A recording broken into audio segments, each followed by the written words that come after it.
The sun beat down mercilessly on the red dirt of Arizona territory, turning the air into a shimmering curtain of heat that made even the hardiest saguaro cacti appear to wilt.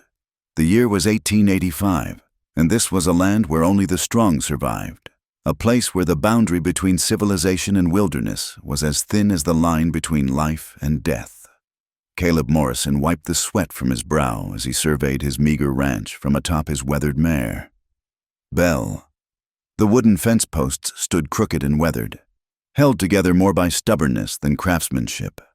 His small herd of cattle grazed listlessly in what little shade they could find, their ribs showing more prominently than Caleb cared to admit. This wasn't the life he'd dreamed of as a boy, but it was the life that remained after his parents had been taken by fever 3 winters past. At 26, Caleb had the weathered hands of a man twice his age and the tired eyes of someone who'd seen too much loss too early.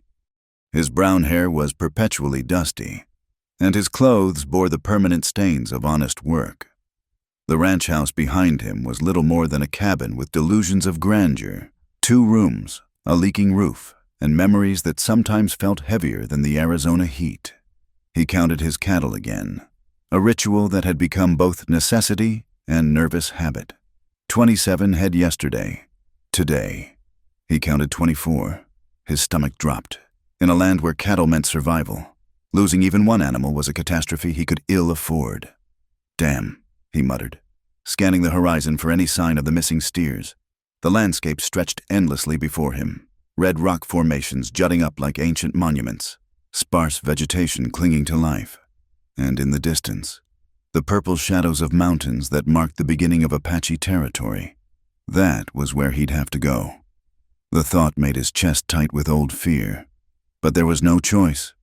Those 3 steers represented the difference between making it through another winter and losing everything his father had built.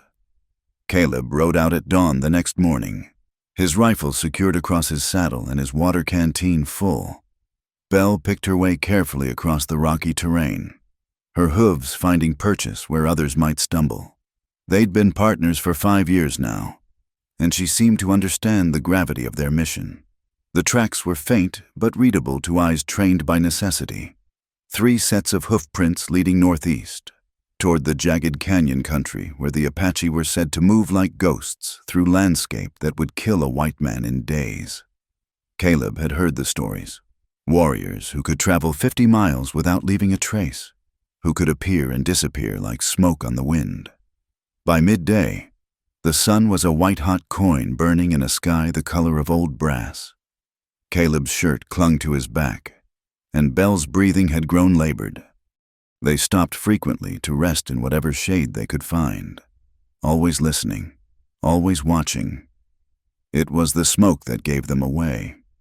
Caleb caught the thin wisp rising from behind a cluster of red rocks and felt his heart begin to race. Smoke meant people, and in this territory, people meant trouble. He dismounted and approached on foot, leading Belle carefully through the scattered boulders that provided cover. The scene that greeted him when he peered over the ridge made his blood run cold. A small group of Apache warriors had made camp in a natural shelter formed by wind-carved rock. Their horses grazed nearby, and among them, Caleb could see his 3 missing steers, now bearing Apache markings burned into their hides. But it wasn't the cattle that made him forget to breathe. It was the woman. She sat with her back straight, her long black hair catching the afternoon light like polished obsidian. Her skin was the color of burnished copper, and even from a distance, Caleb could see the proud set of her shoulders, the way she carried herself like royalty born to command. She wore traditional Apache dress, soft buckskin decorated with beadwork, but it was what adorned her throat that made Caleb's world tilt on its axis. The necklace was impossible to mistake. Turquoise stones set in silver, arranged in a pattern that had been etched into his memory since childhood. He'd seen his mother wear it every Sunday to church, had watched her fingers trace its familiar weight when she was worried or sad. The last time he'd seen it, it had been around her neck as they lowered her into the hard ground of the cemetery outside town. His mother's necklace, the one piece of her past she'd never spoken about. The one thing she'd promised would stay in their family forever. Caleb's hands began to shake. The woman below was not only beautiful, she was wearing his mother's stolen jewelry like a war trophy. He tried to back away quietly, but Belle chose that moment to snort and shift her weight, sending a small shower of pebbles cascading down the rock face. The sound echoed in the canyon like gunshots. Every Apache warrior in the camp was on their feet in seconds, rifles raised and eyes scanning the ridgeline. Caleb found himself staring down the barrels of 4 weapons, his own rifle useless where it hung from Belle's saddle 10 feet away. "Come down," a voice called in accented English. "Come down, or we shoot." Caleb raised his hands and stepped into view, his heart hammering against his ribs. The warriors gestured for him to descend, and he picked his way carefully down the rocky slope, Belle following reluctantly behind. When he reached the bottom, he found himself face to face with the woman who wore his mother's necklace. Up close, she was even more striking. High cheekbones, full lips, and dark eyes that seemed to look right through him. But those eyes held no warmth, only the cold assessment of a predator sizing up potential prey. "You are far from your people, white man," she said, her English clear but carrying the musical accent of her native tongue. "These are Apache lands." Caleb swallowed hard, his gaze dropping involuntarily to the necklace. I was looking for my cattle. 3 steers that wandered off." "Your cattle?" One of the warriors laughed harshly. "These animals bear no white man's brand. They do now," another added, gesturing to the fresh Apache markings. But Caleb wasn't listening anymore. He was staring at the turquoise stones, remembering his mother's gentle hands, her soft voice singing lullabies in a language she'd never taught him. The words tumbled out before he could stop them. "That necklace was my mother's." The silence that followed was deafening. The woman's hand moved instinctively to her throat, fingers closing protectively around the stones. When she looked at him again, something had changed in her expression, surprise, perhaps, or recognition. "Your mother," she repeated slowly. "She died 3 years ago. They buried her with it." Caleb's voice was hoarse with emotion. Where did you get it?" The woman exchanged a quick glance with one of the warriors, a younger man with kind eyes and a nasty scar running along his jaw. When she spoke again, her voice was ice. "This necklace belonged to my people long before any white woman claimed it.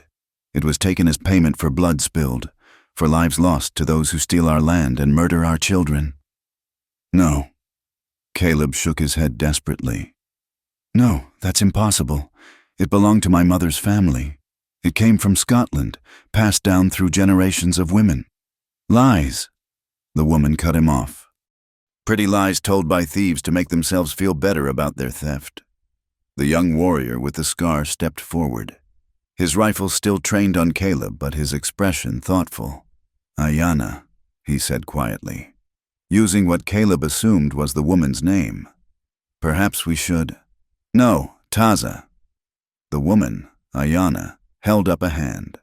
"This man comes onto our land, claims our livestock, and now spins stories about sacred objects. He insults our ancestors with his presence." Caleb felt desperation rising in his throat. "Please, just let me see it.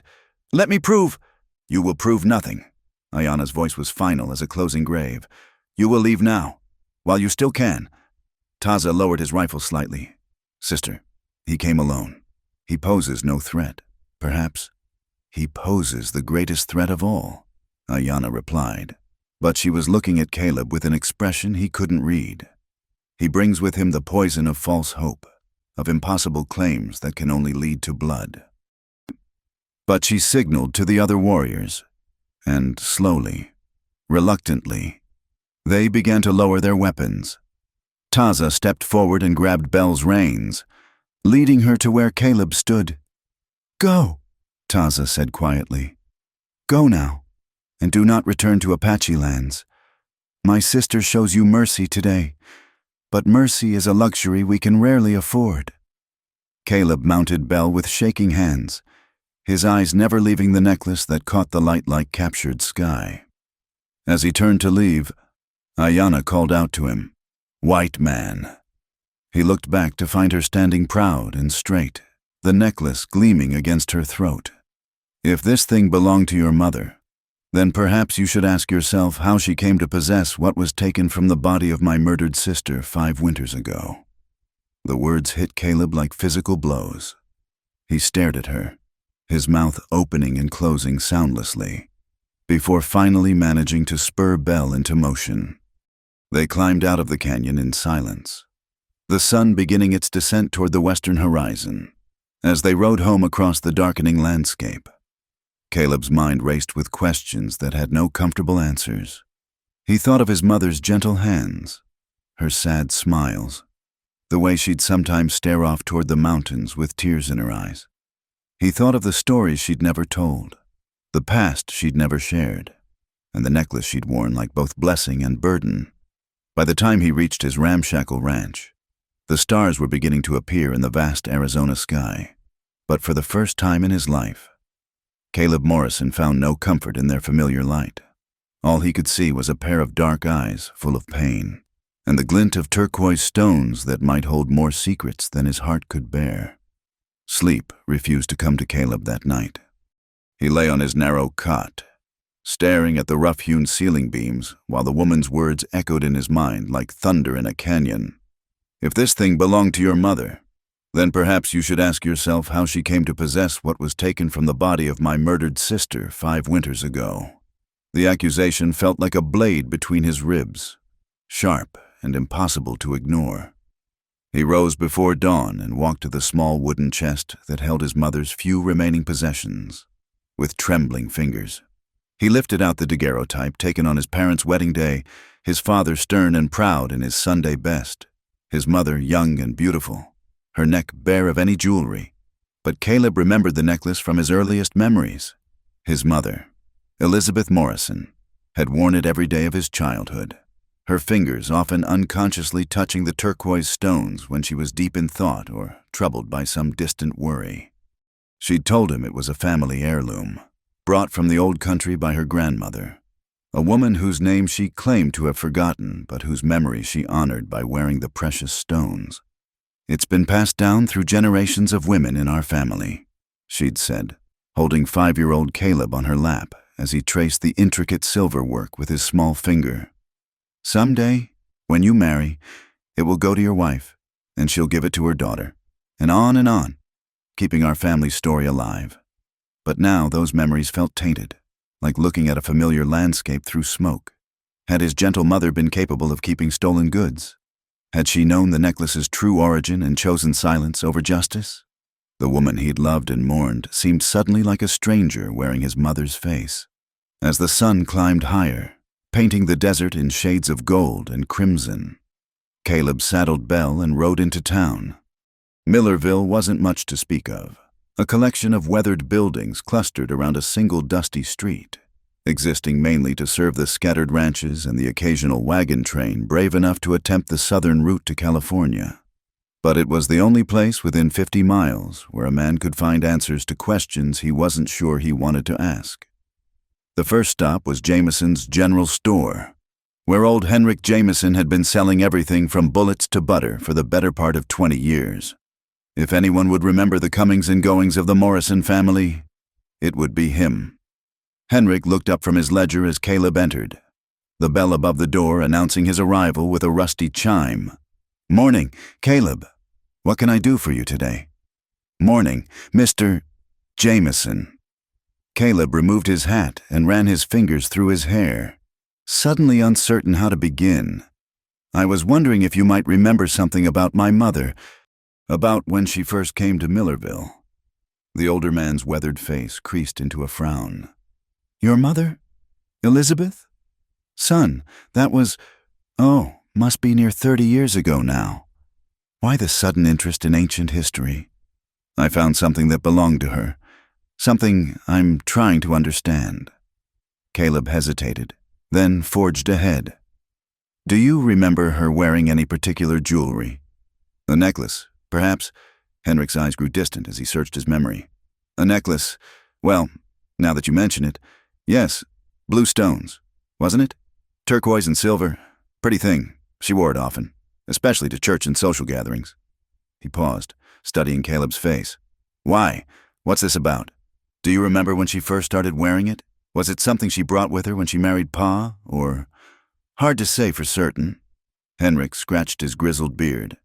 Your parents were already married when they came to Millerville. Your mother was expecting you at the time? Actually, quiet woman, your mother, kept to herself mostly, especially at first.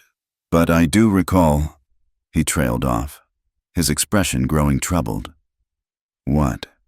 What do you recall? Well, there was some talk among the women. Gossip. You understand, about how your mother seemed frightened of something, jumpy-like.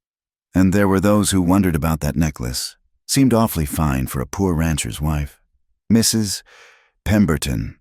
God rest her soul. She was always one to notice such things. Caleb's heart began to race. What kind of talk? Oh, you know how it is in small towns.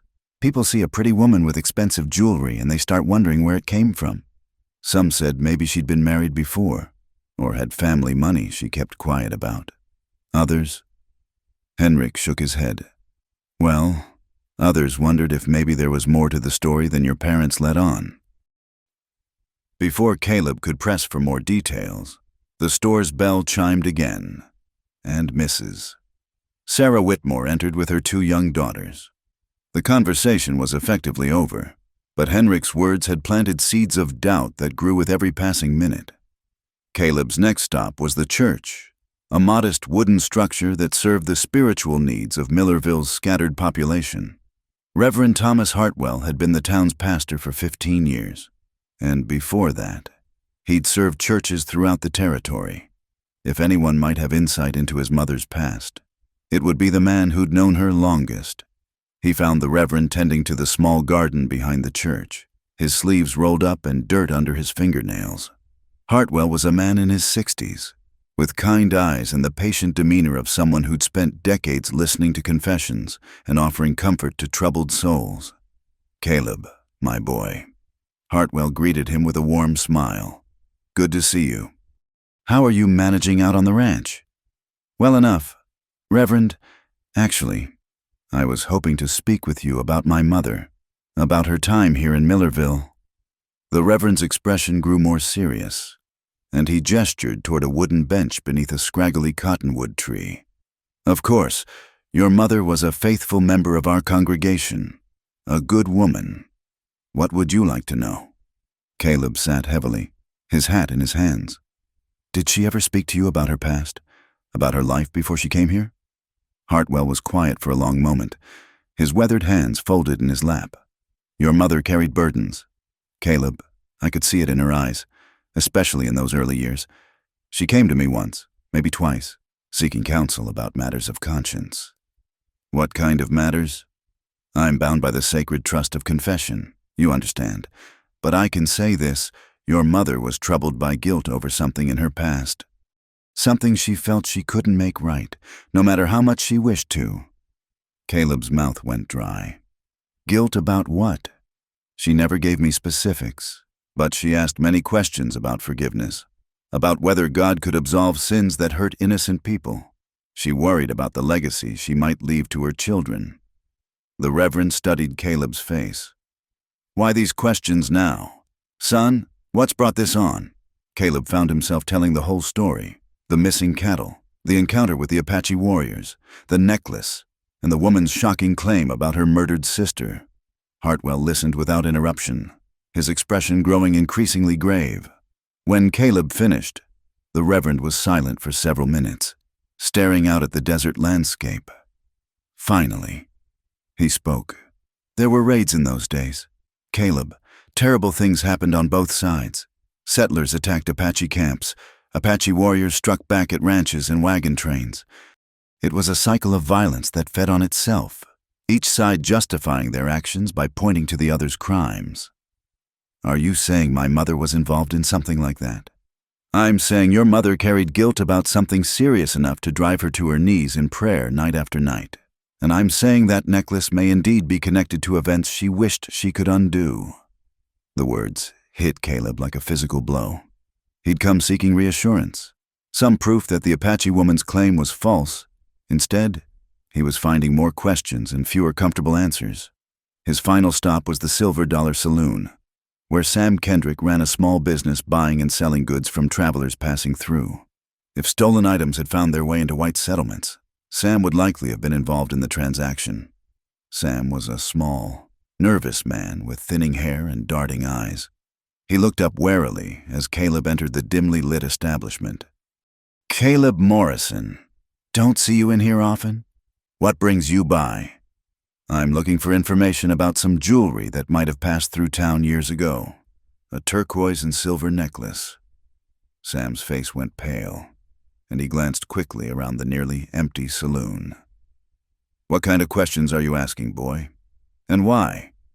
"The kind that might help me understand how my mother came to own something that maybe wasn't hers to begin with." For a moment, Sam looked like he might bolt for the door. Then his shoulders sagged in defeat. "I wondered when this day might come. Your mother, she was a good woman. Caleb, whatever she did it to survive." "What did she do?" Sam poured himself a drink with shaking hands. "There was a wagon train, spring of '56. They'd been attacked by Apache raiders about 20 miles south of here. Most of the folks were killed, but a few survivors made it to town. Your parents were among them." Caleb's world began to spin. "My parents were on that wagon train?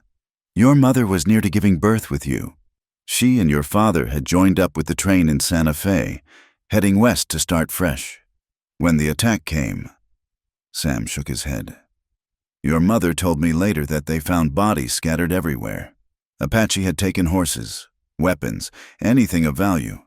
But there were also personal items left behind, things the warriors didn't want or couldn't carry. The necklace. Your mother found it on a young Apache woman who'd been killed in the fighting. Just a girl, really. Couldn't have been more than 16 or 17. Your mother said she looked so peaceful lying there, like she was just sleeping. The necklace was the only thing of beauty left in all that carnage." Caleb felt sick. "So she took it. She was pregnant, scared, had lost everything in the attack. Her own jewelry, her family heirlooms. Everything had been stolen or destroyed. She saw that necklace and..." Sam shrugged helplessly. "She told me she meant to find the girl's family someday, to return it, but time passed, and you were born, and life moved on. Eventually, I think she convinced herself it was meant to be hers." The story explained everything and nothing. Caleb could understand his mother's actions in the moment. A frightened, pregnant woman taking comfort from a small piece of beauty in a world gone mad. But he could also understand the pain of the Apache woman who'd lost her sister and seen a precious family heirloom worn by the very people she blamed for the girl's death. As Caleb rode home in the gathering dusk, his mind churned with conflicting emotions. His mother hadn't been a thief in the traditional sense, but she'd kept something that belonged to others. The Apache woman, whose name he now knew was Ayanna, had every right to hate him and everything he represented. But there was something else, something that troubled him even more than the moral complexity of the situation. Despite everything, despite the accusations, the cultural divide, the very real danger she represented, he couldn't stop thinking about Ayanna herself, the proud set of her shoulders, the fire in her dark eyes, the way she'd worn his mother's necklace like armor against a hostile world. He'd met her as an enemy, but somewhere in the space between their harsh words and painful truths, she'd become something else entirely, something dangerous in a way that had nothing to do with weapons or warfare, and everything to do with the way his heart had begun to race whenever he thought of her voice saying his name. The desert night was full of stars and shadows, but all Caleb could see was a pair of dark eyes that seemed to look straight into his soul. Tomorrow, he would have to decide what to do with the truth he'd uncovered. Tonight, he could only lie awake and wonder how a single piece of turquoise and silver had managed to connect two broken hearts across a divide that seemed impossible to bridge. The sound of gunfire echoed across the desert like thunder, followed by shouts and the thundering of hooves. Caleb had been tracking Apache sign for 3 days. driven by a need he couldn't fully explain. Part guilt, part curiosity, and part something deeper that he refused to name. What he found instead was a scene that would haunt his dreams for years to come. 4 U.S. cavalry soldiers had cornered a lone Apache warrior in a natural depression between 2 red rock formations. The warrior's horse lay dead nearby, its body riddled with bullets, and the man himself was wounded, blood seeping through his buckskin shirt as he crouched behind a boulder that provided scant protection from the soldiers' rifles. Even from a distance, Caleb recognized the scar that ran along the man's jawline. It was Taza, the young warrior who had shown him mercy and called Ayana sister during their tense encounter days before. "Come on out, Redskin," one of the soldiers shouted. "You're surrounded. Make this easy on yourself." Taza's response was a defiant war cry that seemed to echo off the canyon walls. He raised his rifle and fired, the shot going wide but sending the soldiers scrambling for better cover. "Stubborn bastard," another soldier muttered. "Let's just finish this. Nobody's gonna miss one more dead Apache." The casual cruelty in the man's voice made Caleb's blood run cold. These weren't soldiers defending themselves or protecting settlers. They were hunters enjoying their sport. Without conscious thought, he was sliding from Bell's saddle, his rifle in his hands. What happened next would later seem like a fever dream. Caleb positioned himself on the ridge above the soldiers and called out a warning. When they turned their weapons toward him, he was already moving, using the rocky terrain to his advantage as his father had taught him during hunting expeditions years before. The firefight was brief but vicious. 2 soldiers went down in the first exchange, more surprised than hurt by this unexpected intervention. The third took cover behind his horse and began laying down steady fire that forced Caleb to keep his head down. It was Taza who ended it, despite his wounds, putting a bullet through the man's shoulder that sent him tumbling behind his mount. The 4th soldier, barely more than a boy himself, threw down his rifle and raised his hands. "Don't shoot! Please, don't shoot!" In the sudden silence that followed, Caleb found himself staring at Taza across 20 yards of blood-stained sand. The Apache warrior's dark eyes held a mixture of surprise, suspicion, and grudging respect. "Why?" Taza asked in his accented English, pressing a hand to the wound in his side. Caleb honestly didn't know. Seemed like the right thing to do. The wounded soldiers were in no condition to pursue them, and the young private was too frightened to do anything but tend to his companions. Taza gestured toward the canyon mouth with his rifle, and Caleb followed, leading Bell while the Apache warrior limped alongside him. They traveled in silence for nearly an hour, winding through increasingly narrow passages between towering walls of red stone. Caleb began to understand why the Apache had been able to evade capture for so long. This landscape was a maze that would confuse and trap any unfamiliar with its secrets. Finally, they emerged into a hidden valley that took Caleb's breath away. It was like stepping into another world. A green oasis tucked between impossible walls of stone. A clear stream ran through the center, feeding cottonwoods and willows that provided blessed shade. Adobe and brush structures were scattered throughout the valley, and cook fires sent thin streams of smoke toward the narrow strip of sky visible overhead. But it was the people who truly made Caleb's heart race. Apache men, women, and children moved about their daily tasks, and every single one of them stopped to stare at the white man being led into their sanctuary. Some reached for weapons, others gathered their children closer. The tension was thick enough to cut. "Taza!" a woman's voice called out, and Caleb looked up to see Ayana running toward them. She wore the same buckskin dress from their first encounter, and the turquoise necklace caught the afternoon light like captured sky. But her face was painted with worry as she took in her brother's wounds. When she saw Caleb beside him, her expression shifted to something between fury and disbelief. "What is the meaning of this? Why have you brought the white man here?"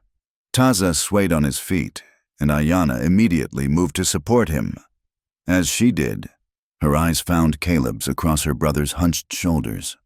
"He saved my life," Taza said simply. "The bluecoats had me cornered. This one fought beside me, though he had no cause to do so." The words seemed to hang in the air like smoke. Ayana's dark eyes searched Caleb's face as if looking for some sign of deception. Around them, more Apache had gathered, their expressions ranging from curious to openly hostile. An elderly man with silver hair and deeply lined features stepped forward. His presence commanded immediate respect, and even Ayana straightened in deference. This, Caleb realized, must be one of the tribal elders. "Taza speaks truth?" the old man asked, his English heavily accented but clear. "He does, grandfather," Taza replied, using the term of respect rather than indicating actual kinship. "The soldiers would have killed me for sport. This white man chose to intervene, though it put his own life at risk."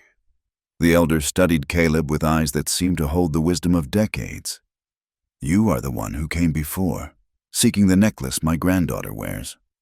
It wasn't a question, but Caleb nodded anyway. "I am. And now you return, but as a friend to my people rather than an enemy. The spirits work in mysterious ways." The old man gestured to two younger warriors. "Secure this man. We will decide his fate when Taza has been tended to." Despite Taza's protests, Caleb found his hands bound and himself led to a small structure at the edge of the village.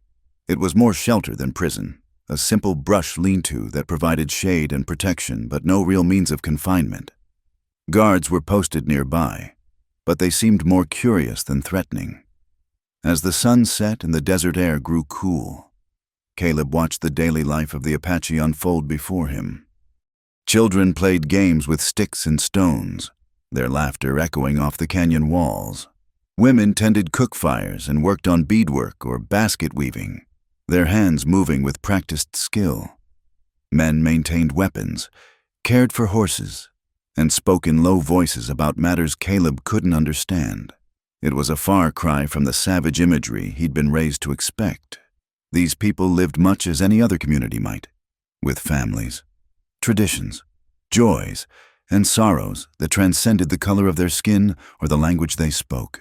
As full darkness fell, Ayana appeared at the entrance to his shelter. She carried a bowl of water and what appeared to be some kind of stew, along with a piece of flat bread. Her movements were graceful but guarded, and she kept her distance as she set the food within his reach. "Why did you help my brother?" she asked without preamble. Caleb considered several responses before settling on honesty. "Because it was wrong what those soldiers were doing. Because Taza showed me mercy when he could have killed me, and I owed him the same. And because you want something from us. From me." Her hand moved unconsciously to the necklace at her throat. "Maybe," Caleb admitted. "But that's not why I pulled the trigger." Ayana was quiet for a long moment, studying his face in the flickering light of nearby fires. "You killed white soldiers to save an Apache warrior. Your own people will call you traitor. My people have called me worse things for less reason." Something in his tone made her tilt her head curiously. "You speak as one who knows exile. I know what it's like to not quite fit anywhere," Caleb said carefully. "To be caught between worlds that don't want you. And yet, you chose to enter our world uninvited. Twice now. The first time, I was chasing stolen cattle and the truth about a necklace. This time..." He trailed off, unsure how to explain the pull that had drawn him back into Apache territory. "This time? This time, I think I was chasing something else entirely." The words hung between them, heavy with implications that neither seemed ready to address directly. Ayana's dark eyes reflected the firelight, and, for a moment, Caleb thought he saw something soften in her expression. "You know nothing about me," she said finally. "Nothing about my people, my beliefs, my responsibilities. I know you're called the Apache Queen. I know you've lost family to violence.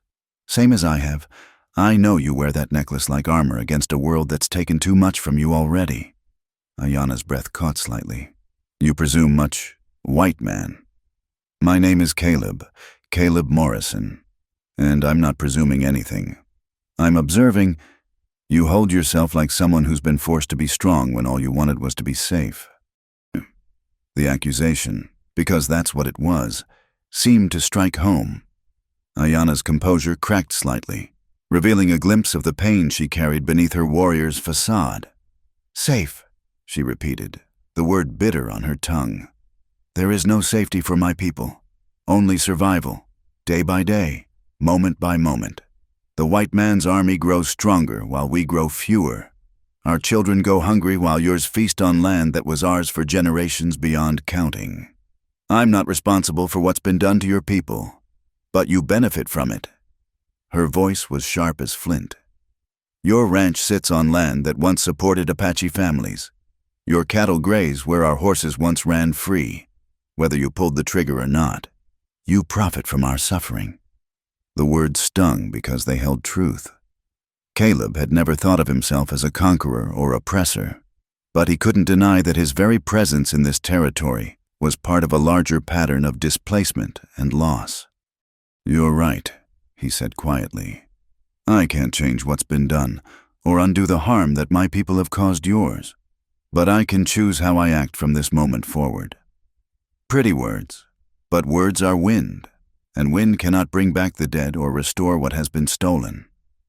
"No," Caleb agreed. "But sometimes words are the first step towards something better." Ayanna stood abruptly, as if the conversation had become too much to bear. "Get some rest. Caleb Morrison, tomorrow, the council will decide whether you live or die. I suggest you think carefully about what you might say to convince them your life has value." She turned to go, then paused at the entrance to the shelter. "The necklace?" she said without looking back. "It belonged to my sister, Itzel. She was wearing it when the white soldiers killed her during a raid on our winter camp. I was the one who found her body and took it back. It's all I have left of her." The words hit Caleb like a physical blow. He thought of his own grief over his mother's death, the way he'd clung to her memory and the few possessions she'd left behind. To lose a sibling so young, so violently, and then to see the killer's people wearing her jewelry as if it were rightfully theirs. "Ayanna," he called softly. She paused but didn't turn around. "I'm sorry, for your sister's death, for the pain you've carried, for all of it. I'm sorry." For a moment, her shoulders seemed to shake slightly, as if she were fighting back tears. Then she straightened and walked away, leaving Caleb alone with his guilt, his growing understanding of the complex web of violence and loss that connected them all, and the uncomfortable realization that somewhere in the space between anger and understanding, he was beginning to care far too much about what happened to the proud, wounded woman who wore his mother's necklace like both memorial and weapon. The desert night was cold and full of stars, but Caleb's dreams were haunted by dark eyes and the ghost of a young Apache girl who had died wearing turquoise stones, setting in motion a chain of events that had brought two damaged souls together across a divide that seemed impossible to bridge. The council's decision came with the morning light. Caleb would live, but he would not leave. Not yet.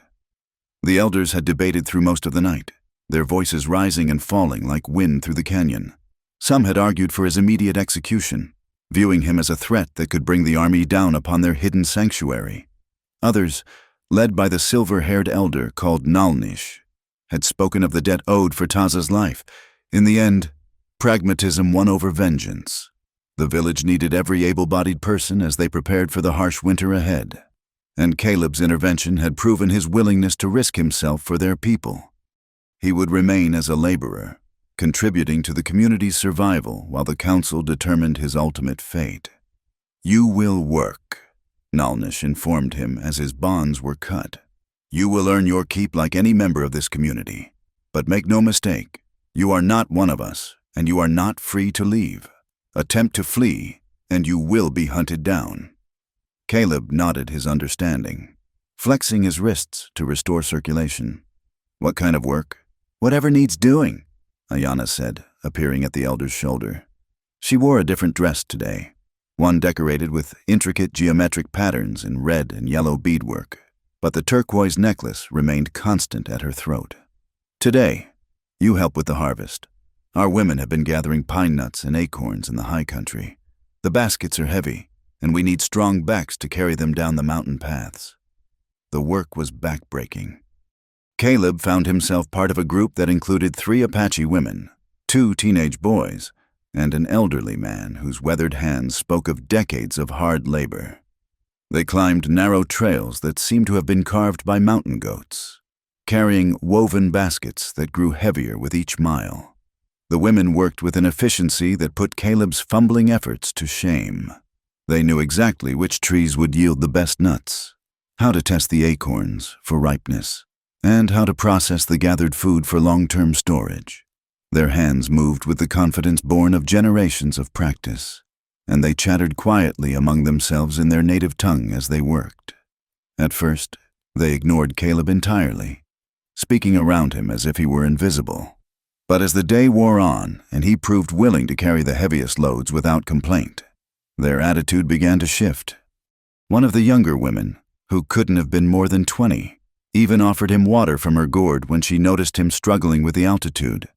"You are not what I expected," she said in careful English. Her name, he learned, was Shadi, and she was the daughter of one of the village's most respected warriors. What did you expect? A soft white man who would complain and make excuses, who would look down on us as savages. She gestured toward the gathered food. But you work hard and ask for nothing. This surprises me. Caleb paused in his gathering to look at her. Maybe people on both sides have been making too many assumptions about each other. Shadi considered this thoughtfully. Perhaps, but assumptions keep us alive. The last white man who came to our village with friendly words led soldiers to us 3 days later. 14 of our people died, including my youngest brother. The words sobered Caleb, reminding him of the deep wells of pain and mistrust that existed on both sides of the conflict. Every kindness these people showed him was an act of courage, a choice to risk hope despite bitter experience. As the weeks passed, Caleb found himself settling into the rhythm of Apache life. He helped with hunting expeditions, learning to move silently through terrain that had once seemed impassable. He assisted with the construction of winter shelters, his carpentry skills proving useful in reinforcing the traditional structures with additional protection against the cold. He even participated in the daily care of the horses, discovering that the Apache bred animals with an endurance and intelligence that surpassed anything he'd known. But it was the evenings that truly opened his eyes to the richness of Apache culture. After the day's work was done and the communal meal had been shared, the people would gather around fires to tell stories, share news, and discuss the concerns of the community. Children would listen with wide eyes as elders recounted the ancient tales that preserved their history and wisdom. Caleb found himself drawn to these gatherings, even though he understood little of what was said. The musical quality of the Apache language, the expressive gestures of the storytellers, and the way the firelight played across attentive faces created an atmosphere of intimacy and belonging that he'd rarely experienced in the white settlements. One evening, as a particularly skilled storyteller was recounting what seemed to be a tale of heroic deeds and lost love, Caleb noticed Ayanna sitting across the fire from him. She was working on a piece of beadwork, her fingers moving with practiced precision while her attention seemed divided between the story and some inner contemplation. Their eyes met across the flickering flames, and for a moment, the rest of the gathering seemed to fade away. There was something different in her expression tonight, less hostility, perhaps, or maybe just curiosity. She'd been watching him, he realized, observing his interactions with her people and forming her own judgments about his character. After the storytelling ended and people began to drift away to their own shelters, Ayanna approached him. She moved with the fluid grace that characterized all her actions, but there was a hesitancy in her manner that he hadn't seen before. "Walk with me," she said simply. They made their way to the stream that ran through the heart of the village, where the sound of running water provided privacy from curious ears. The moon was nearly full, casting silver light across the canyon walls and turning the water into a ribbon of liquid mercury. "You have surprised my people," Ayanna said, settling onto a flat rock beside the water. "They expected you to try to escape, or to demand special treatment because you are white. Instead, you work harder than some of our own men and ask for nothing." Caleb sat on a nearby boulder, careful to maintain a respectful distance. I told you before, I know what it's like to not quite fit anywhere. Maybe that makes it easier to appreciate kindness when it's offered. Is that what you call this? Kindness? There was a bitter edge to her voice. You are a prisoner here, held against your will. I'm a man who made a choice to help Taza, knowing it would have consequences. The fact that those consequences led me here instead of to a grave seems like kindness enough. Ayana was quiet for a long moment, absently trailing her fingers in the cool water. You speak differently than most white men I have encountered. There is less arrogance in your words. Maybe because I have less to be arrogant about. The comment drew a small smile from her, the first genuine expression of warmth he'd seen cross her features. Tell me about your life before you came here, about your ranch, your family. So he did. Caleb found himself speaking more openly than he had in years, telling her about his parents' deaths, the struggles of maintaining a failing ranch, the loneliness of a life lived on the margins of civilization. He spoke of his mother's gentleness, his father's stern but loving guidance, and the weight of trying to honor their memory while forging his own path. You love them very much, Ayana observed. I did. They weren't perfect, no one is, but they tried to live with honor. My mother especially. She had a kind heart, even if she made mistakes. The necklace. He agreed.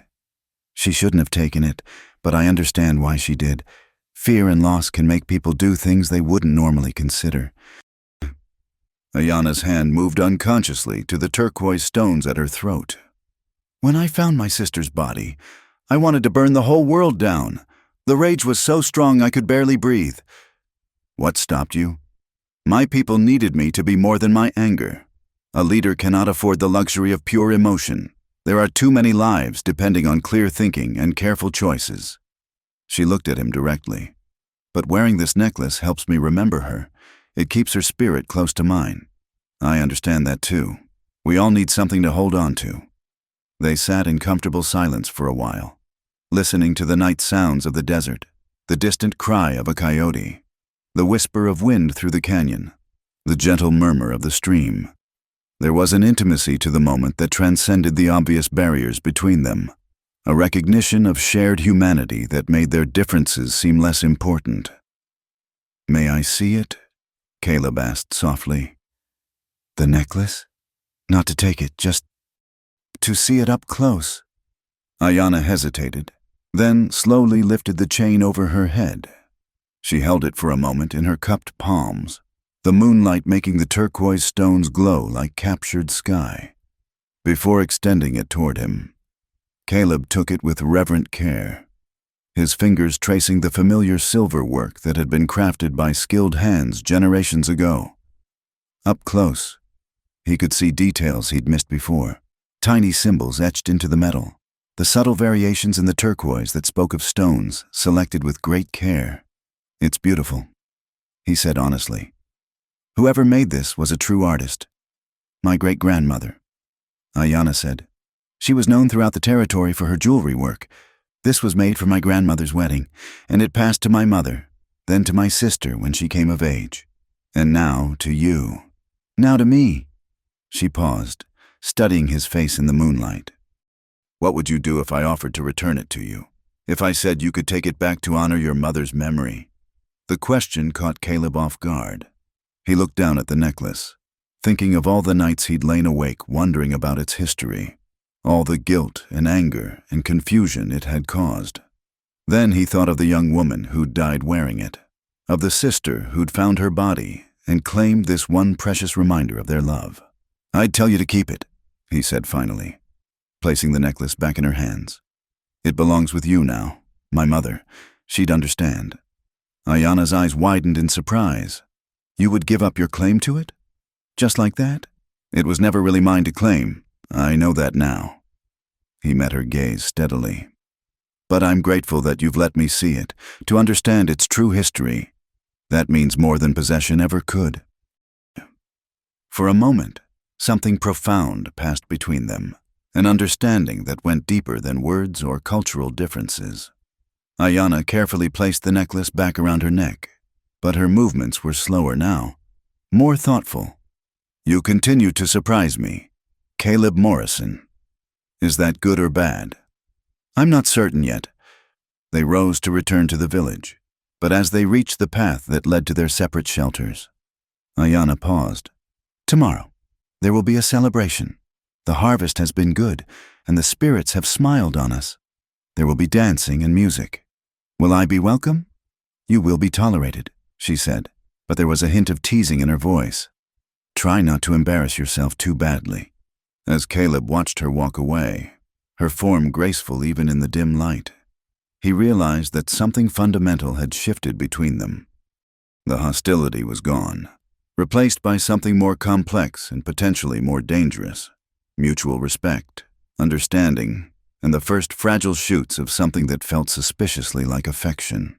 The desert night was full of possibilities and perils in equal measure, but for the first time since arriving in the Apache stronghold, Caleb found himself looking forward to what tomorrow might bring rather than merely hoping to survive it.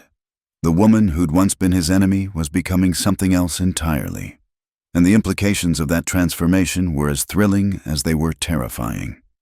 The celebration began at sunset, transforming the hidden valley into something magical. Fires blazed throughout the village, their light dancing off the canyon walls and casting everything in warm, golden hues. The air filled with the sounds of drums, flutes carved from river cane, and voices raised in ancient songs that seemed to make the very stones resonate with their power.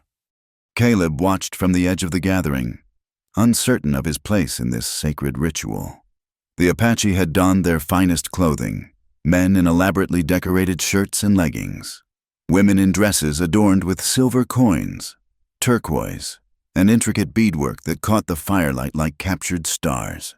Even the children wore their ceremonial best, their faces bright with excitement as they darted between the adults. The dancing began slowly, with the elders leading traditional steps that told the stories of their people. Caleb found himself mesmerized by the fluid movements, the way bodies seemed to flow like water while feet beat complex rhythms against the packed earth. This wasn't the stiff, formal dancing he'd witnessed at church socials in town. This was something primal and beautiful, a celebration of life itself. As the evening progressed, the dancing became more energetic. Young warriors leaped and spun with athletic grace, their movements mimicking the hunt, the flight of eagles, the power of storms.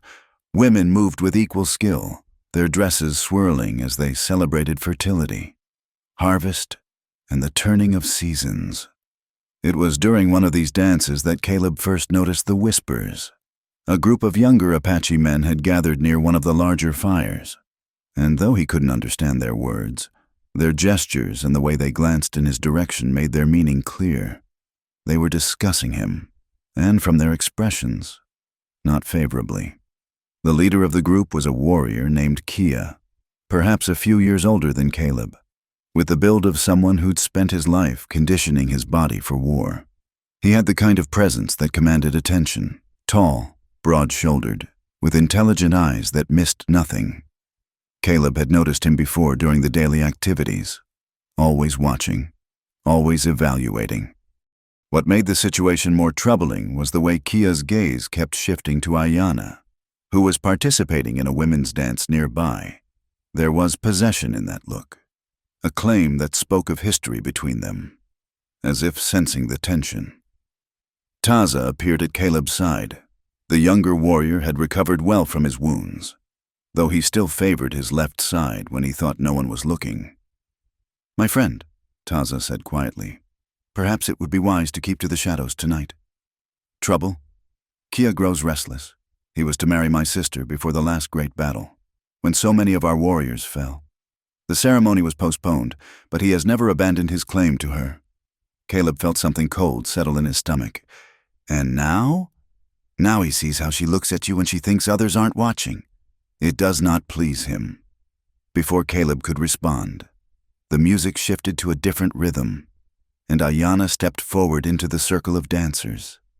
She had changed into a dress of pure white buckskin, decorated with elaborate silver work, and her hair fell loose around her shoulders like a dark waterfall.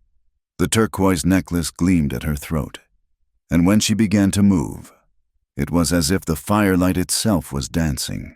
Every eye in the village was upon her as she performed what was clearly a solo piece, a dance of such grace and power that it seemed to weave a spell over the gathering. Her feet barely seemed to touch the ground as she spun and swayed, her arms telling stories that needed no words, her face radiant with an inner light that made her appear almost otherworldly. Caleb found himself holding his breath, completely captivated. This wasn't just dancing. It was art, poetry in motion, a glimpse into the very soul of the Apache people. And at its center was the woman who had somehow claimed a piece of his heart without his permission or understanding. When the dance ended, the silence was profound. Then the crowd erupted in appreciation. Voices raised in praise and admiration. Ayanna stood in the center of it all, breathing hard but glowing with the satisfaction of a performance well executed. It was then that Kia stepped forward. He moved with the confident stride of a man asserting his rights, approaching Ayanna with the bearing of someone who expected to be welcomed.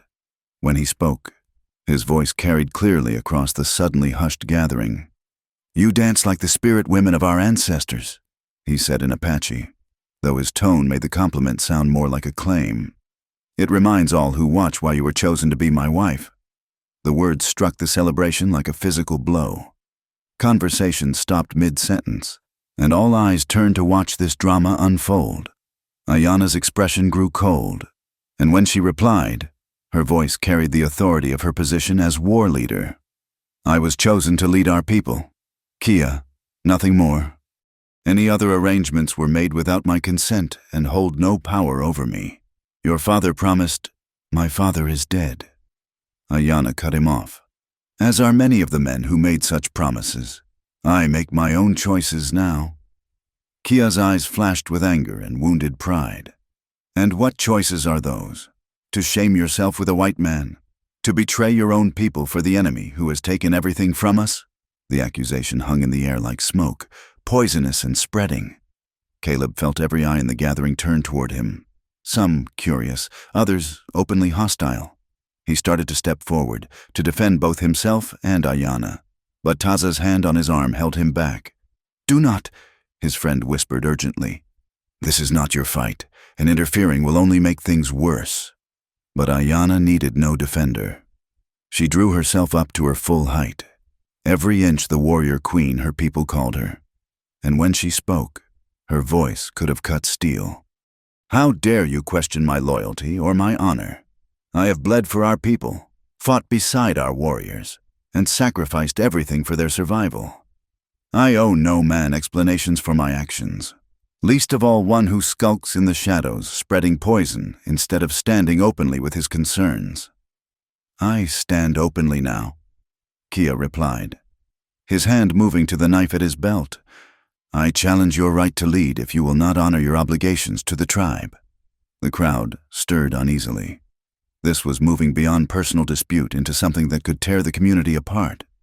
Elder Nalnish stepped forward, his ancient voice carrying the weight of absolute authority. "Enough." The single word silenced everyone. "This is a night of celebration, not division. We do not air our grievances before the spirits during sacred ceremonies." But the damage was done. The joyous atmosphere had been shattered, replaced by tension that crackled like lightning before a storm.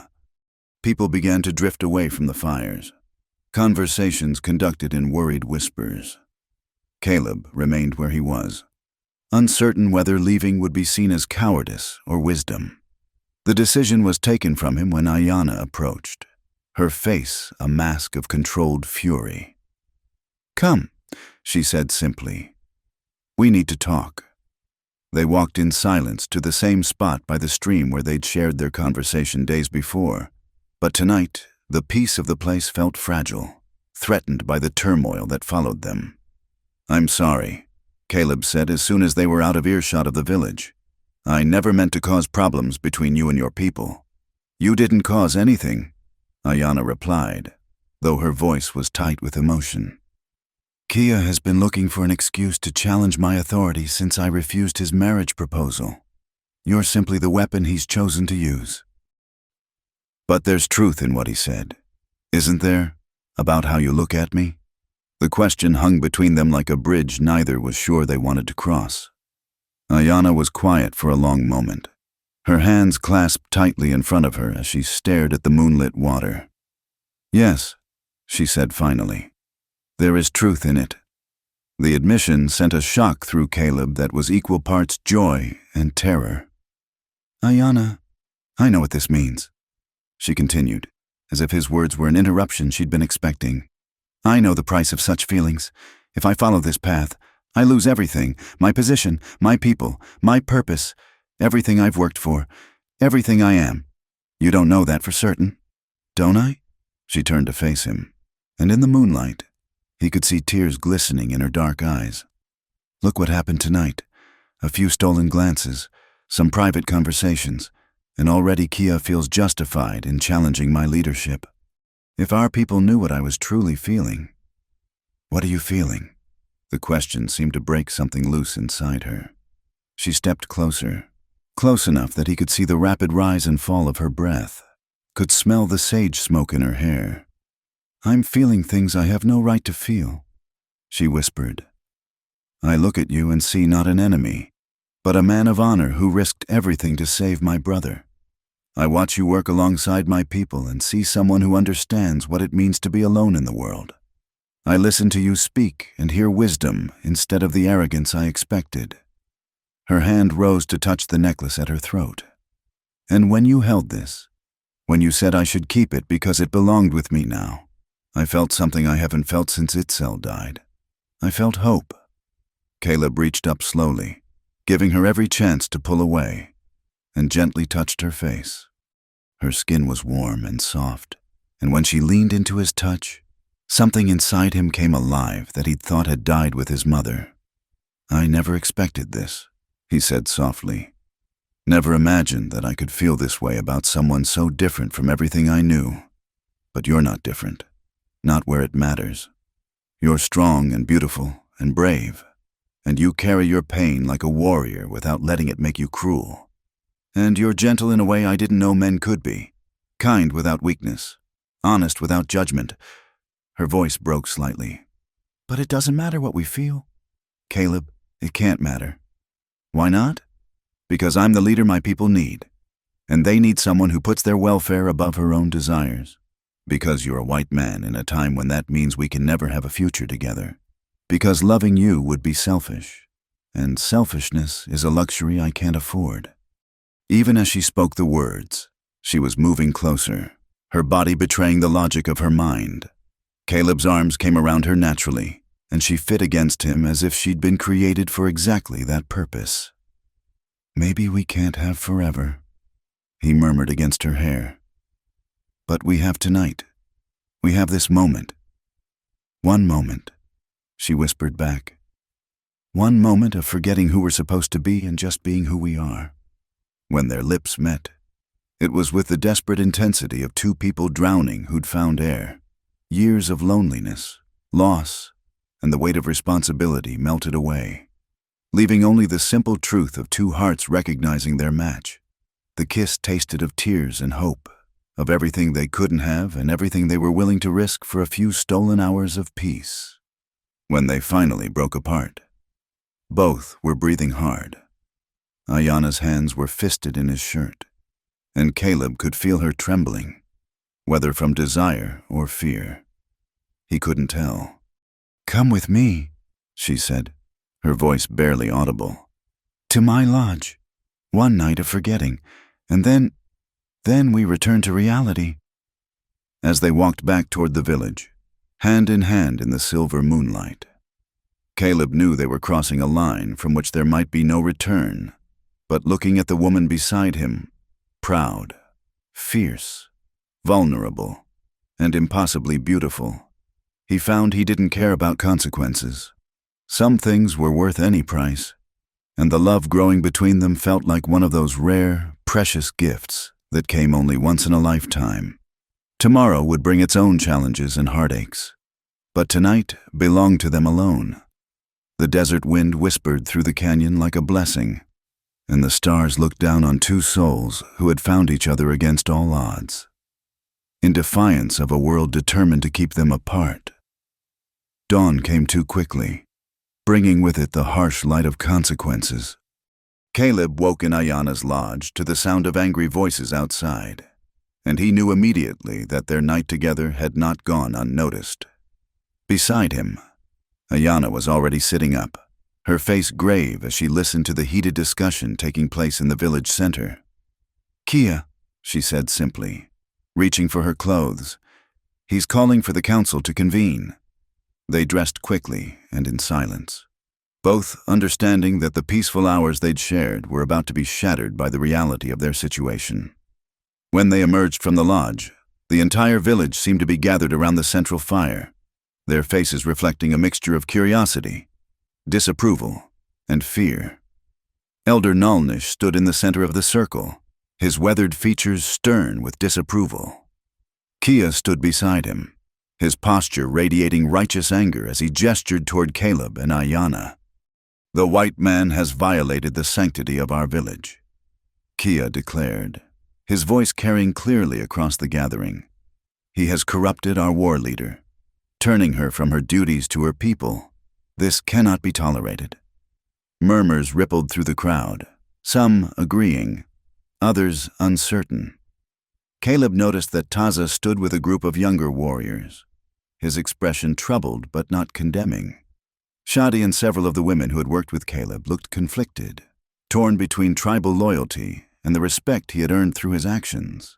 Nalnish raised his hand for silence. "These are serious accusations. Kia, what proof do you offer?" "The proof of my own eyes," Kia replied. "I saw them together by the stream, speaking in whispers like lovers. I saw her lead him to her lodge under cover of darkness. The whole village knows what transpired." Ayana stepped forward, her bearing proud despite the circumstances.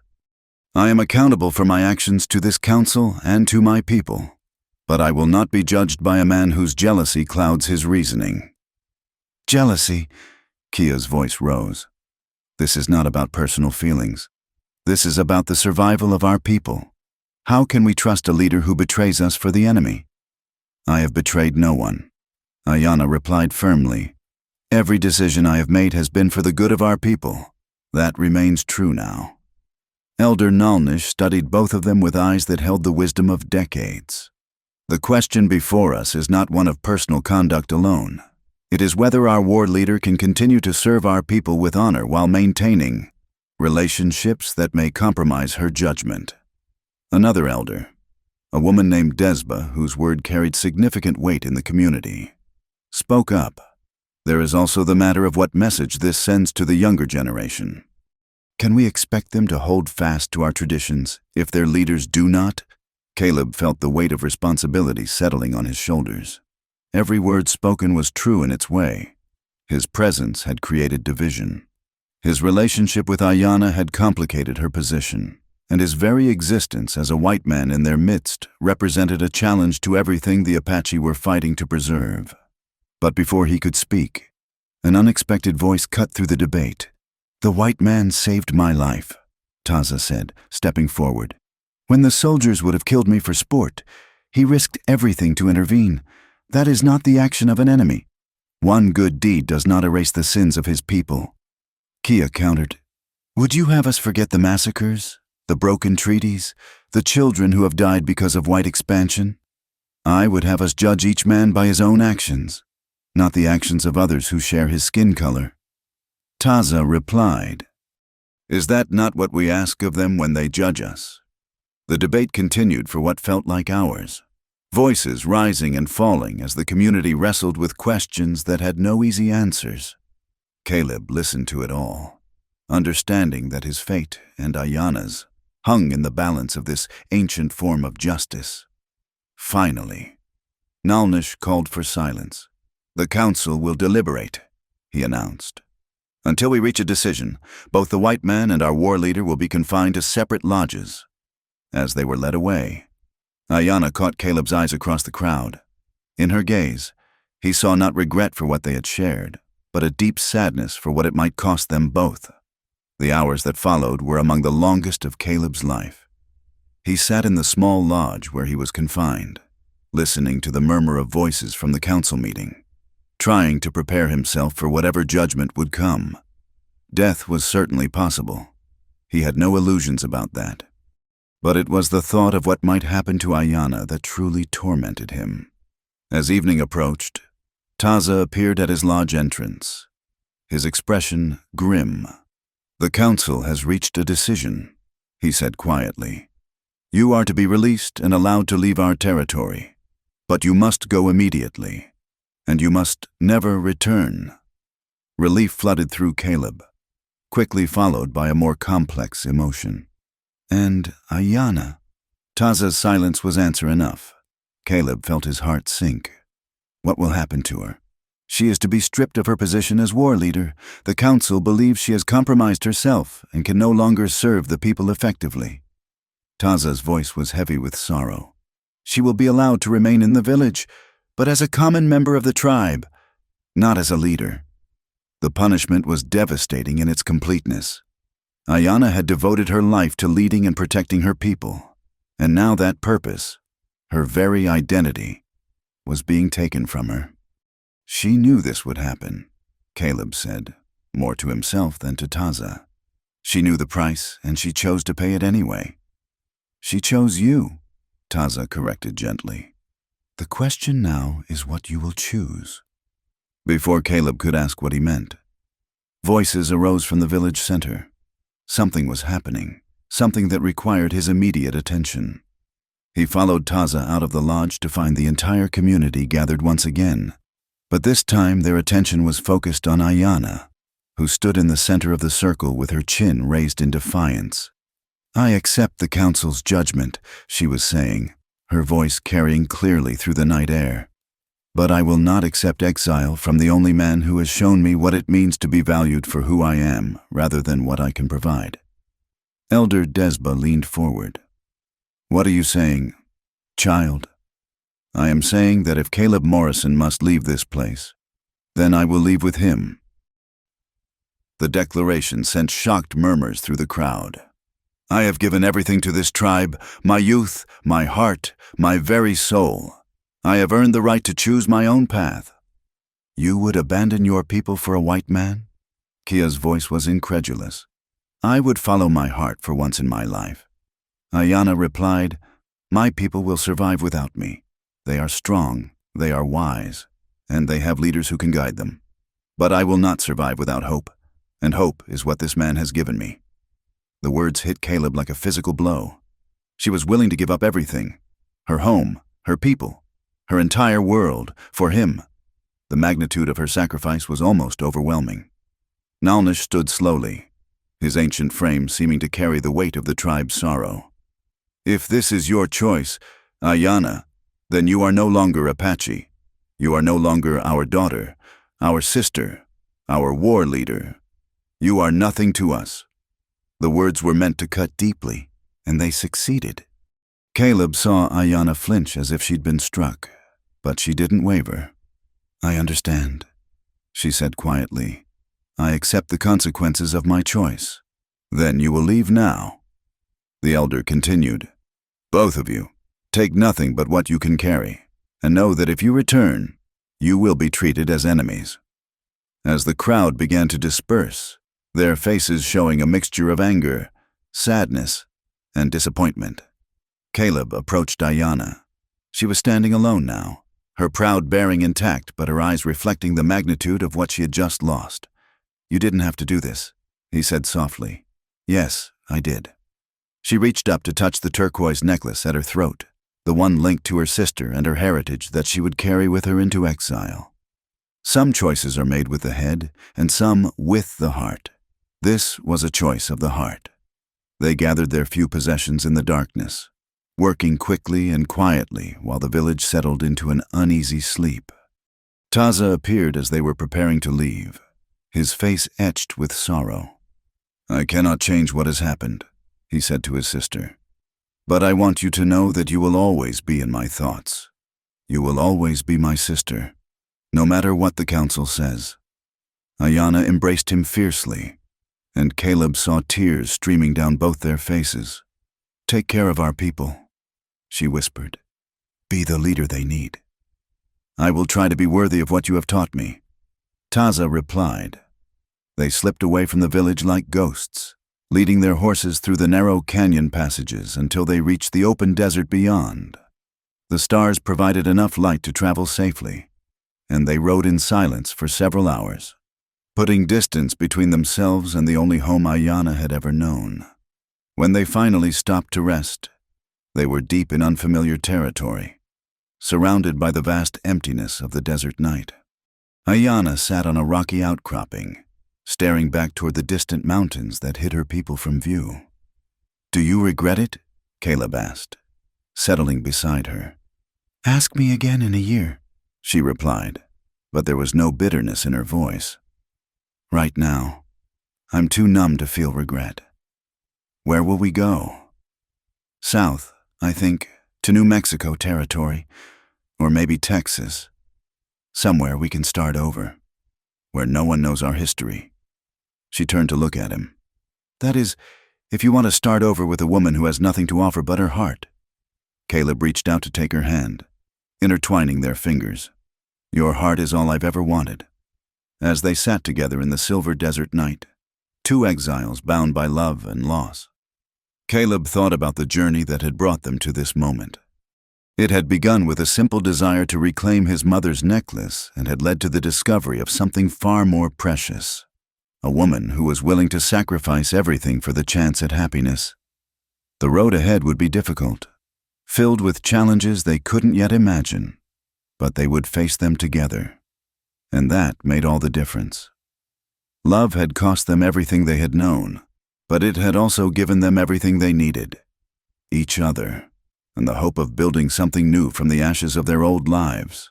The desert wind whispered around them like a blessing, and the stars looked down on two souls who had chosen love over safety, hope over certainty, and each other over everything else the world might offer.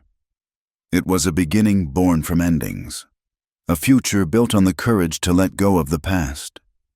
For 3 months, they lived like ghosts on the edge of civilization.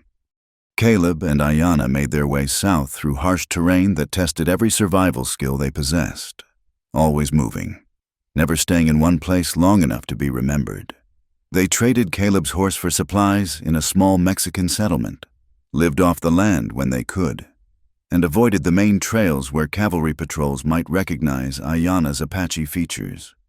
They found sanctuary, finally, in a place called Esperanza, a tiny community tucked into a valley between rolling hills, populated mostly by Mexican families, freed slaves, and others who had reasons to avoid questions about their past.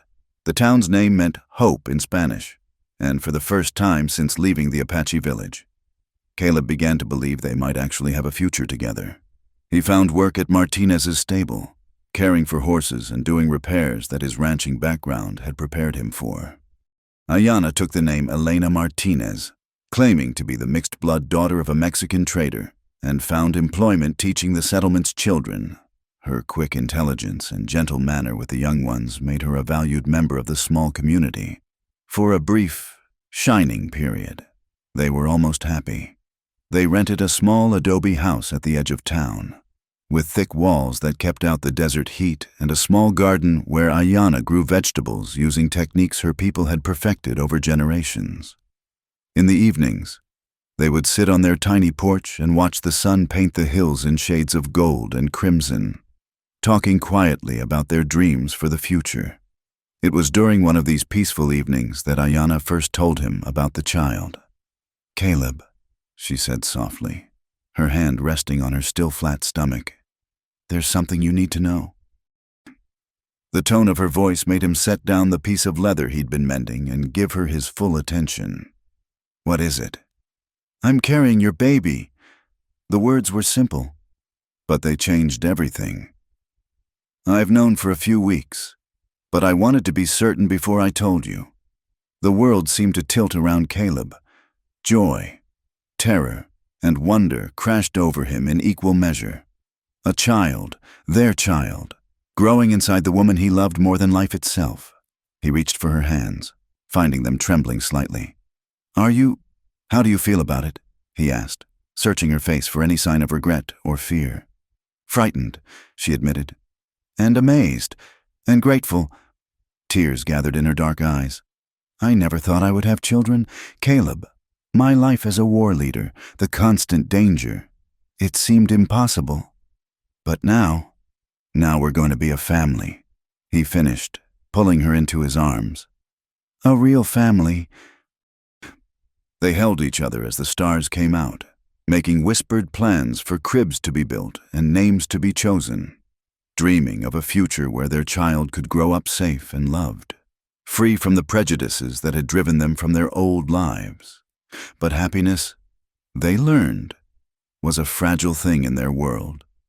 The danger came not from Apache warriors or cavalry soldiers, but from a far more mundane source, a traveling merchant named Jeremiah Pike, who recognized Caleb from wanted posters that had been circulating through the territory.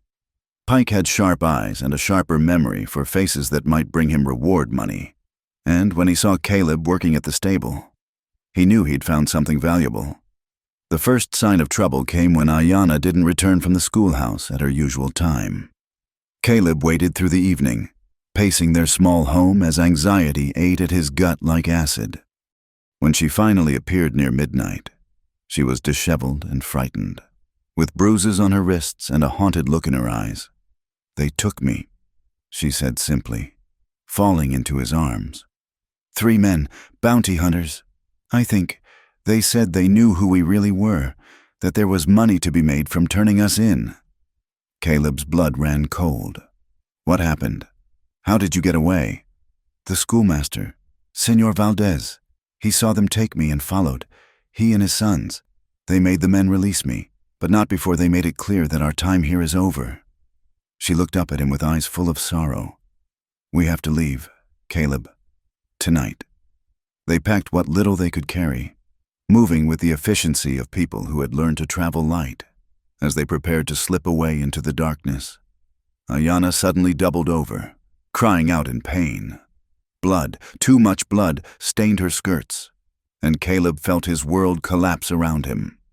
Their child, barely begun, was already slipping away. No, Ayanna whispered, clutching at her stomach. Please, no! They couldn't seek help in town. It would expose them to capture. Instead, Caleb carried her to a small cave in the hills outside Esperanza, a place they had discovered during their explorations of the area. It would provide shelter and concealment while they decided what to do next. The miscarriage took 3 days, 3 days of pain and loss that aged them both beyond their years. Caleb held Ayanna while she wept for the child they would never know, feeling helpless and broken as the woman he loved endured both physical agony and emotional devastation. It was the stress, she said on the 4th day, when the bleeding had finally stopped and she was strong enough to sit up. The fear, the running. Our child couldn't survive it. I'm sorry, Caleb whispered, the words feeling inadequate for the magnitude of their loss. I'm so sorry. Ayanna, this is my fault. If I hadn't... Don't... She placed a finger against his lips. Don't blame yourself for the cruelty of others. We created life from love, and that can never be wrong, no matter what happened afterward. But despite her brave words, something had broken inside her that would take a long time to heal.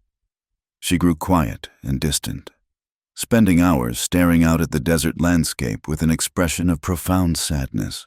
When she did speak, it was often about Itzel, about her lost tribe, about the feeling that she was cursed to lose everything she cherished. Caleb did what he could to care for her, using the limited supplies they'd brought to keep her comfortable while she recovered. He hunted small game when possible, gathered edible plants using knowledge Ayanna had shared with him, and kept watch for any signs of pursuit. It was during one of these lonely vigils that he saw the dust cloud on the horizon, riders approaching fast, too many to be friendly travelers. The bounty hunters had found them. Ayanna, he called softly, not wanting to startle her. We have to move, now. She struggled to her feet, still weak from blood loss but determined not to be captured. They gathered their meager possessions and slipped deeper into the cave system. following passages that led toward the back of the hills. Behind them, they could hear voices, hard men discussing the best way to flush them out of hiding. The pursuit lasted for hours through terrain that challenged even their desert-hardened bodies.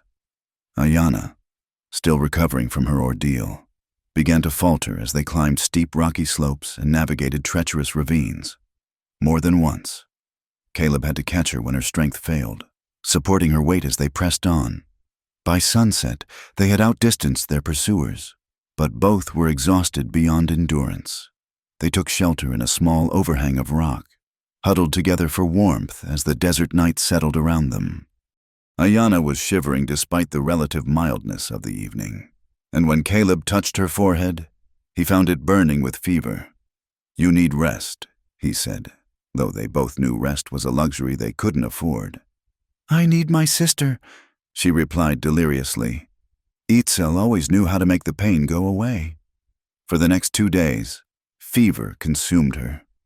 Caleb did everything he could, cooling her with precious water, making herb teas from plants she had taught him to identify, holding her when the chills racked her weakened body.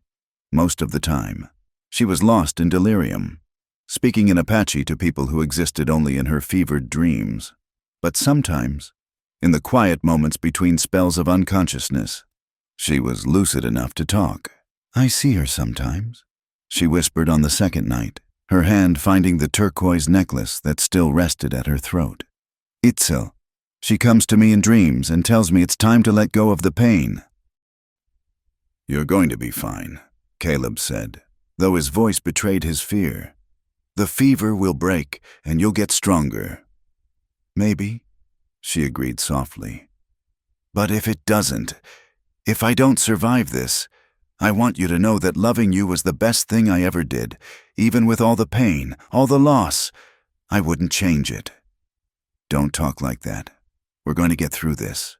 We're going to find a place where we can be safe, where we can have the life we dreamed about." She smiled sadly. "You always were an optimist, Caleb Morrison." On the third morning, her fever finally broke. Caleb woke to find her sitting up, weak but alert, watching the sunrise paint the desert in shades of gold and rose. "I dreamed about her again," Ayanna said quietly. "About Itzel, but this time, she wasn't asking me to join her. She was telling me to live, to fight, to find a way to be happy despite everything that's been taken from us." "And what did you tell her?" Ayanna looked at him with eyes that held a spark of the fierce determination he remembered from their early encounters. "I told her I would try, that I owe you at least that much, after everything you've sacrificed for me." They stayed in the cave for 2 more days, allowing Ayanna to regain enough strength for travel. When they finally emerged, it was to find a world that seemed subtly different, as if their shared ordeal had burned away some essential part of who they used to be and left them changed, perhaps scarred, but somehow stronger. "Where to now?" Ayanna asked as they prepared to move deeper into the wilderness. Caleb studied the horizon, thinking of the maps he'd seen, the stories he'd heard from other travelers. "California, maybe, or Oregon Territory, somewhere far enough from here that our past won't follow us. And if it does follow us?" He helped her onto their remaining horse, then swung up behind her. "Then we'll face it together. We'll keep running if we have to, keep fighting, keep hoping, because the alternative is to give up, and I'm not ready to do that yet." As they rode away from the cave that had sheltered them through the darkest period of their lives, Ayanna leaned back against Caleb's chest, drawing strength from his presence. They had lost their child, their safety, and any illusions they might have had about easy happiness, but they still had each other, and in a world that seemed determined to tear them apart, that would have to be enough. The desert stretched endlessly before them, harsh and unforgiving, but also full of possibilities. Somewhere beyond the horizon lay a place where a white rancher and an Apache woman could build a life together, where love could triumph over prejudice and 2 wounded souls could heal each other. They would find that place, or die trying, because some loves were worth any sacrifice, any struggle, any amount of pain. And what they had together, tested by loss, strengthened by adversity, refined by suffering, was exactly that kind of love. 6 months of running had brought them to the outskirts of Socorro, a bustling town in New Mexico territory where silver mines and cattle ranches created enough chaos that 2 more drifters would barely be noticed.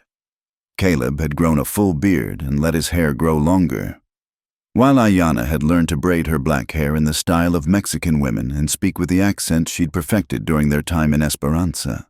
They had found work and modest lodging in a boarding house run by a widow named Mrs. Catherine O'Brien, an Irish woman whose own complicated past made her incurious about the backgrounds of her tenants. Caleb worked at the local blacksmith shop, his strong hands and ranch experience making him valuable for shoeing horses and repairing equipment. Ayanna had taken work as a seamstress, her delicate beadwork skills translating beautifully to European-style embroidery that the town's wealthier women coveted. For the first time in months, they dared to hope they had found peace. It was a Tuesday morning in late October when their carefully constructed world came crashing down. Caleb was working at the forge when Sheriff Thomas Garrett entered the shop, his badge catching the light from the flames. Behind him stood a man Caleb had never seen before, tall, well-dressed, with the bearing of someone accustomed to authority. "Afternoon, Caleb," Sheriff Garrett said. Though his usual friendly tone was strained, "This here is Marshal William Duncan from the territorial government. He'd like a word with you." Marshal Duncan stepped forward, his pale eyes studying Caleb with the intensity of a hawk evaluating prey. "Caleb Morrison, you're under arrest for assault on federal soldiers and aiding enemy combatants during wartime." The words hit Caleb like physical blows, but he forced himself to remain calm. "I think you have me confused with someone else. Marshal, my name is Carlos Martinez. Your name is Caleb Morrison, son of Henry and Elizabeth Morrison, formerly of Millerville, Arizona Territory. You own a failing cattle ranch approximately 40 miles northwest of that settlement, and 6 months ago, you attacked a United States cavalry patrol while they were engaged in pursuing Apache hostiles." The precision of the marshal's knowledge made it clear that resistance would be futile. Caleb set down his hammer slowly, his mind racing as he tried to think of some way to protect Ayanna from whatever was coming next. The woman known locally as Elena Martinez is actually an Apache renegade. Marshal Duncan continued, as if reading Caleb's thoughts. "She is wanted for questioning regarding several attacks on civilian settlements and military installations. Both of you will be coming with me." As they were led through the streets in shackles, Caleb caught sight of Ayanna being escorted from the dress shop by 2 deputies. Their eyes met across the dusty street, and in that moment, he saw not fear but a kind of resigned dignity, as if she had always known this day would come. The trial, when it finally began 3 weeks later, was a spectacle that drew crowds from across the territory. The courtroom in Santa Fe was packed with curious onlookers, newspaper reporters, and officials eager to see justice served against those who had dared to cross racial and cultural boundaries. Judge Harrison Whitmore presided, a stern man in his 60s whose reputation for harsh sentences was well known throughout the territory. The prosecutor, District Attorney Samuel Crawford, painted Caleb and Ayanna as traitors and savages who had conspired against civilization itself. "Gentlemen of the jury," Crawford declared in his opening statement, "you will hear evidence of the most heinous betrayal, an American citizen who chose to side with our enemies, who abandoned his own people to consort with those who have murdered innocent settlers and terrorized our frontier communities. But they were not without defenders. Caleb had managed to send word to Reverend Hartwell in Millerville, and the old pastor had made the arduous journey to Santa Fe to testify on his behalf. More surprisingly, several residents of Socorro had come forward to speak about the couple they had known as Carlos and Elena Martinez, hardworking, kind, generous with their time and skills, Mrs. O'Brien took the stand despite her obvious nervousness, her Irish accent thick with emotion as she described the quiet, respectful couple who had lived in her boarding house. "They were good tenants, Your Honor," she said, twisting her handkerchief in her hands. "Never caused any trouble, always paid their rent on time. And Elena, She helped deliver Mrs. Patterson's baby when the doctor couldn't get there in time.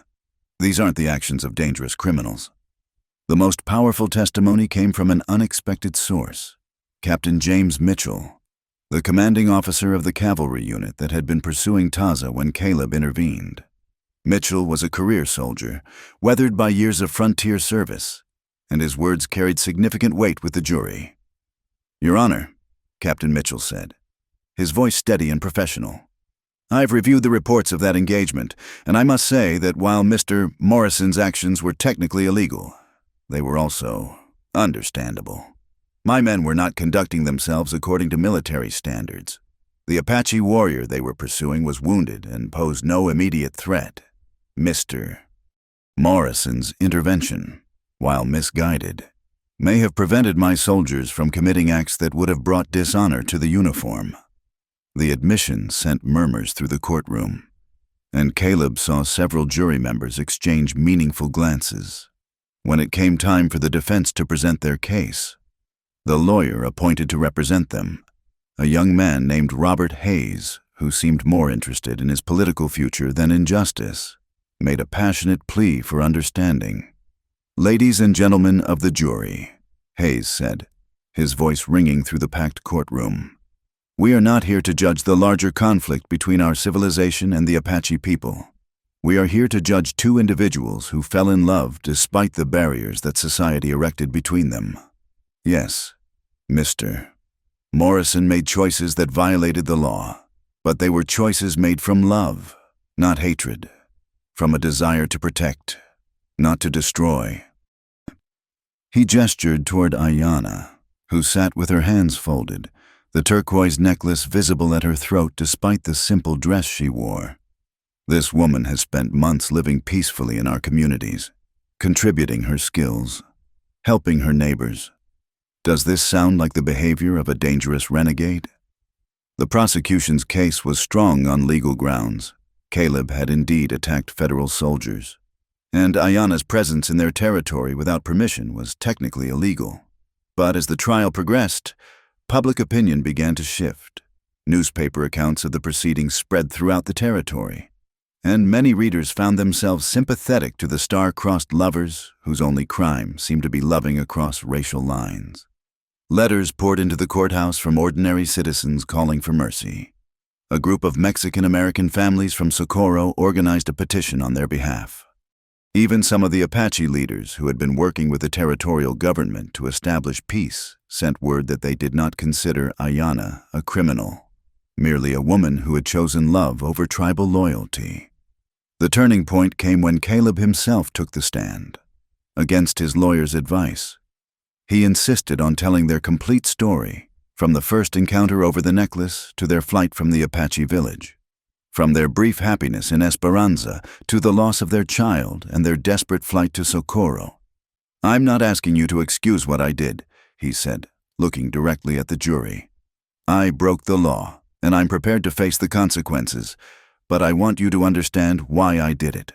When I saw those soldiers about to kill a wounded man for sport, I couldn't stand by and let it happen.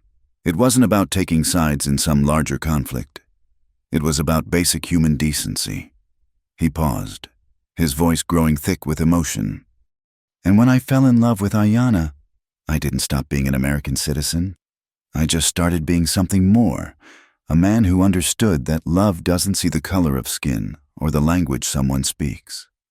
Love sees the heart, and Ayanna's heart is as pure and true as any I've ever known." When Ayanna was called to testify, she spoke with quiet dignity about her choice to leave her people, about the peaceful life she had tried to build with Caleb, about her hopes for a future where children of mixed heritage could grow up without shame. "I have lost everything," she said simply. "My family, my people, my position, my child, but I do not regret the choices I made, because they were made from love, not hate. If loving this man makes me a criminal in your eyes, then I accept that judgment, but I will not apologize for following my heart." The jury deliberated for 2 days.